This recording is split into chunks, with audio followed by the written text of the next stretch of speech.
আমাদের কাছে যদি জানতে চাওয়া হয় ইসলামী ঐতিহ্যে মুসলিম জাহানের সবচেয়ে পবিত্র স্থান কোনটি, তখন আমাদের উত্তর কি হবে?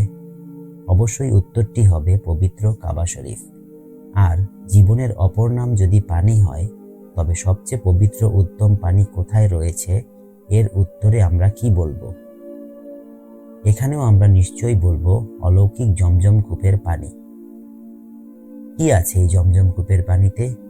বিজ্ঞানও যাকে শ্রেষ্ঠ পানির স্বাস্থ্য সম্মতি দিয়েছে। যুগের পর যুগ চলে গেছে, তাও এখনো শুকায়নি জমজম কূপের পানি। আল্লাহ সুবহানাহু তাআলার অলৌকিক নিদর্শন অকপটে স্বীকার করলেন বিজ্ঞানীরাও। কি সেই ইতিহাস যা এই জমজম কূপকে পৃথিবীর অন্যতম শ্রেষ্ঠ বিস্ময়ে রূপান্তর দিয়েছে? আর কেনই বা এই কূপের পানি কখনো শেষ হবে না? তা জানতে কোনো রকম স্কিপ না করে আমাদের ভিডিওটি সম্পূর্ণ দেখুন। আর আমাদের চ্যানেলটি সাবস্ক্রাইব করা না থাকলে এখনই সাবস্ক্রাইব করে পাশে থাকুন।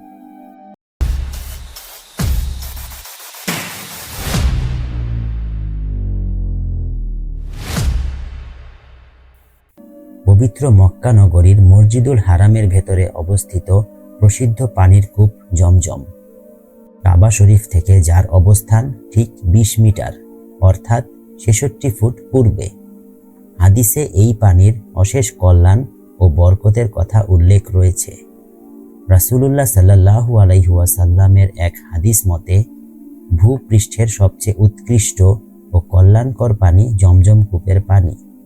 এই পানি ক্ষুধার্তের জন্য খাদ্য ও রোগীর জন্য পথ্য। আজকে আমরা জমজম কূপ সম্পর্কে নানা জানা অজানা তথ্যই জানব। মহান আল্লাহ তাআলার কুদরতে সৃষ্টি হওয়া এই পবিত্র কূপের সাথে জড়িয়ে আছে হযরত ইব্রাহিম আলাইহি ওয়াসাল্লাম ও তার পরিবারের ইতিহাস। আসুন জেনে নেই কিভাবে সৃষ্টি হয়েছিল পৃথিবীর সবচেয়ে পবিত্র পানির কূপ। আজ থেকে প্রায় 4000 বছর আগে আল্লাহর আদেশে হযরত ইব্রাহিম আলাইহি ওয়াসাল্লাম তার প্রিয়তমা স্ত্রী হাজেরা ও আদরের পুত্র ইসমাইলকে মক্কার বিরান পাহাড়ি এলাকায় নির্বাসনে রেখে আসেন।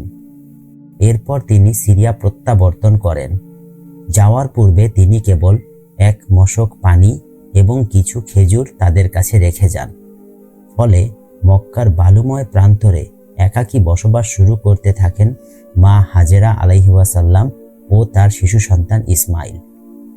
হযরত হাজেরা কয়েকদিন পর্যন্ত সে পানি ও খেজুর খেলেন এবং কলিজার টুকরা হযরত ইসমাইলকে দুধ পান করালেন। কিন্তু তাদের স্বল্প খাবার খুব দ্রুতই ফুরিয়ে যায়। তার শিশু ইসমাইল ক্ষুধার তাড়নায় ও পানির পিপাসায় ছটফট শুরু করলেন। সন্তানের এই অবস্থা দেখে মা হাজেরা আলাইহি ওয়াসাল্লাম পানির জন্য চারিদিকে ছুটাছুটি করতে লাগলেন। কিন্তু সেই বালুময় প্রান্তরে মিলছিল না একটুও পানি। ওদিকে শিশু ইসমাইলের কান্নাও ক্রমাগত বাড়তে লাগলো।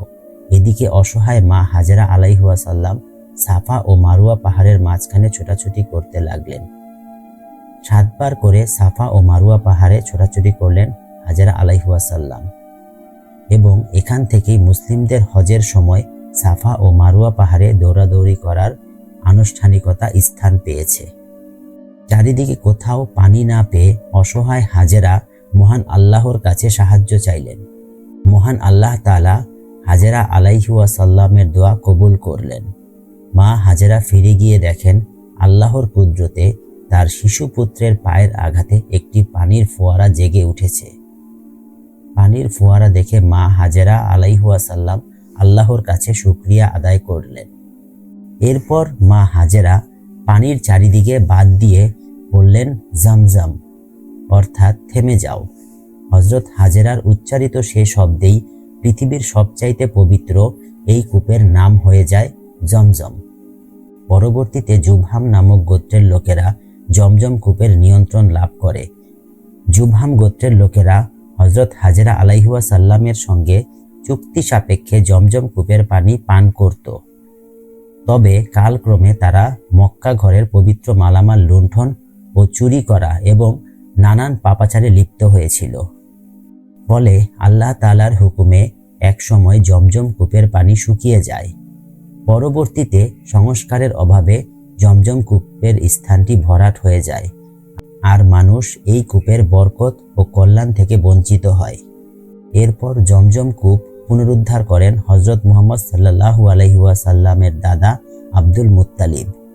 তিনি ধারাবাহিকভাবে স্বপ্ন দেখেছিলেন যে মরুভূমির কোথাও পানির ঝর্ণাধারা বয়ে চলে, যা সকলের অজানা। এরপর তিনি তার স্বপ্নে দেখা স্থানটিতে খোঁড়াখুঁড়ি শুরু করেন।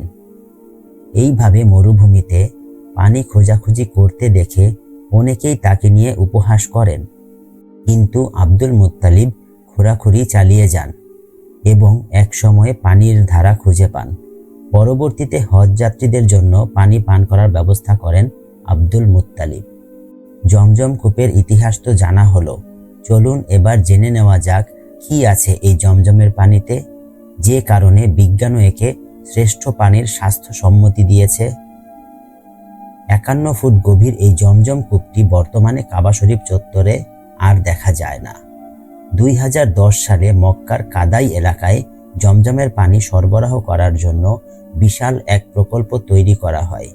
সৌদি আরব সহ বিশ্বের অন্যান্য দেশে জমজমের পানি সরবরাহ করার জন্য এখানে স্বয়ংক্রিয়ভাবে জমজমের পানি বোতলজাত করা হয়।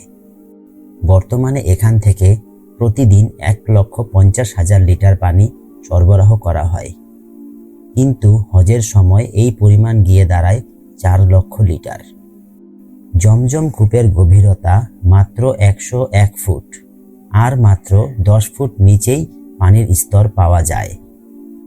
দুইটি বিশাল আকার পানির পাম্পের সাহায্যে প্রতি সেকেন্ডে 1100 থেকে 1850 লিটার পানি উত্তোলন করা হয়। পানি উত্তোলন করার পর এর স্তর 44 ফুট পর্যন্ত নিচে নেমে যায়, কিন্তু পানি উঠানো বন্ধ করার 11 মিনিট পরেই পানি ঠিক আগের স্তরে চলে আসে। সাধারণ পানির তুলনায় জমজমের পানিতে ক্যালসিয়াম ও ম্যাগনেসিয়াম সল্টের পরিমাণ বেশি, যা মানুষের ক্লান্তি দূর করতে সহায়তা করে। জমজমের পানিতে যেসব উপাদান রয়েছে তা মানুষের খাদ্য, পুষ্টিবর্ধক ও রোগ নিরাময়কারী। বিজ্ঞান দ্বারা প্রমাণিত হয়েছে এই কূপের পানিতে ফ্লোরাইডের পরিমাণ বেশি থাকার কারণে এতে কখনো ব্যাকটেরিয়া জন্ম নেয় না। পৃথিবীর যে কোনো কূপের পানি দীর্ঘদিন আবদ্ধ থাকার ফলে তার রং ও স্বাদ নষ্ট হয়ে যাওয়া স্বাভাবিক, কিন্তু 1000 বছর অতিক্রান্ত হয়ে যাওয়ার পরেও জমজম কূপের পানির স্বাদ ও রঙের কোনো পরিবর্তন হয়নি। এটি শরীরের রোগ প্রতিরোধ ক্ষমতা বাড়ায় বলেও প্রমাণ পাওয়া গিয়েছে। সম্প্রতি মাসারু এমাটো নামের এক জাপানি গবেষক গবেষণা করে বলেছেন, জমজমের 1 ফোঁটা পানির যে নিজস্ব গুণাগুণ আছে তা পৃথিবীর অন্য কোনো পানিতে নেই। তার গবেষণায় আরও দেখা যায় পৃথিবীর সাধারণ পানির তুলনায় জমজমের পানি 1000 গুণ বিশুদ্ধ, আর তাই 1000 ফোঁটা সাধারণ পানির সাথে 1 ফোঁটা জমজমের পানি মিশালে সাধারণ পানীয় জমজমের পানির মতো বিশুদ্ধ হয়ে যায়। বিশ্বের আর কোনো পানিতে এই ধরনের গুণাগুণ লক্ষ্য করা যায় না। এটাও বিশ্বাস করা হয় যে জমজমের পানি সম্পূর্ণরূপে পান করার পরে যদি কোনো ব্যক্তি কোনো ইচ্ছা পোষণ করেন তবে তার ইচ্ছা পূরণ হবে। তাই জমজম কূপের পানি বাণিজ্যিকভাবে রপ্তানি সৌদি আরব সরকার কর্তৃক নিষিদ্ধ। তবে হজের সময় হাজিরা এই কূপের পানি নিজ নিজ দেশে নিয়ে আসেন এবং আত্মীয় স্বজনের মধ্যে বিতরণ করেন। জমজম কূপ এক পবিত্র স্থান। ধর্মীয় গুরুত্বের পাশাপাশি এর পুষ্টিগুণও অবিশ্বাস্য। তাই জমজম কূপের পবিত্রতা রক্ষা করা আমাদের সকলেরই দায়িত্ব।